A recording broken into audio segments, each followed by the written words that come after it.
துணை முதல்வர் உதயநிதி ஸ்டாலின் பிறந்தநாள் விழாவை முன்னிட்டு திமுக கலை இலக்கிய பகுத்தறிவு பேரவை சார்பில் கருத்தரங்கம் கோவை வரதராஜபுரம் பகுதியில் உள்ள தனியார் மண்டபத்தில் திமுக கலை இலக்கிய பகுத்தறிவு பேரவை மாநில துணை செயலாளர் மீனா ஜெயக்குமார் தலைமையில் நடைபெற்றது.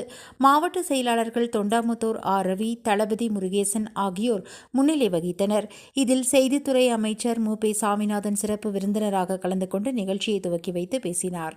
முன்னதாக அமைச்சருக்கு உற்சாக வரவேற்பு அளிக்கப்பட்டது. அதனைத் தொடர்ந்து கலை இலக்கிய பகுத்தறிவு பேரவை மாநகர் மாவட்ட தலைவர் துரை கதிரவன் அனைவரையும் வரவேற்று பேசினார். இந்நிகழ்ச்சியில் பேரவைத் தலைவர்கள் வாகை சந்திரசேகர், பேரவை துணைத் தலைவர் வாசு விக்ரம், போஸ் வெங்கட், திரைப்பட இயக்குநர் கரு பழனியப்பன், செந்தில்வேல் உட்பட பலர் சிறப்பு அழைப்பாளர்களாக கலந்து கொண்டு கருத்தரங்கம் குறித்து பல்வேறு கருத்துக்களை எடுத்துரைத்தனர். இந்நிகழ்ச்சியில் பொங்கலூர் பழனிசாமி, டாக்டர் மகேந்திரன் மற்றும் கழக மாநகர் மாவட்ட பொறுப்பாளர்கள், நிர்வாகிகள், உறுப்பினர்கள் உட்பட ஏராளமானோர் கலந்து கொண்டனர்.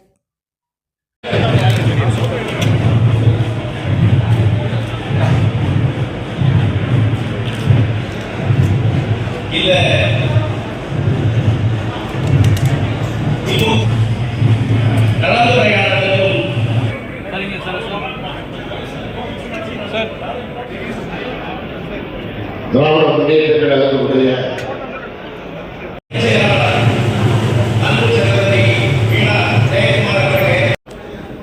நம்முடைய இளைஞரணி செயலாளர் அருமை சகோதரர் மூலம் உற்சாகப்படுத்தியவர் நமது முத்தமிழறிஞர் கலைஞர் என்பது நாம் அறிந்ததுதான்.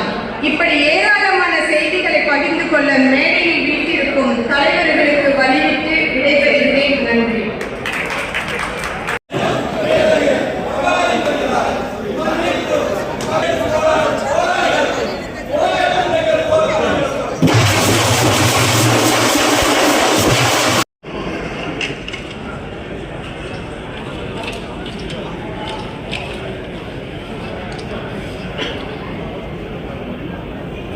தொடக்க காலத்திலிருந்து திராவிட முன்னேற்ற கழகத்தின் மீதும் முத்தமிழ் அறிஞர் அவர்கள் மீதும் மாறுபற்று கொண்டு கலைத்துறையில் தனது சீரிய நடிப்பால் முத்திரையை பதித்து தற்போது தமிழ்நாடு இயல் இசை நாடக மன்ற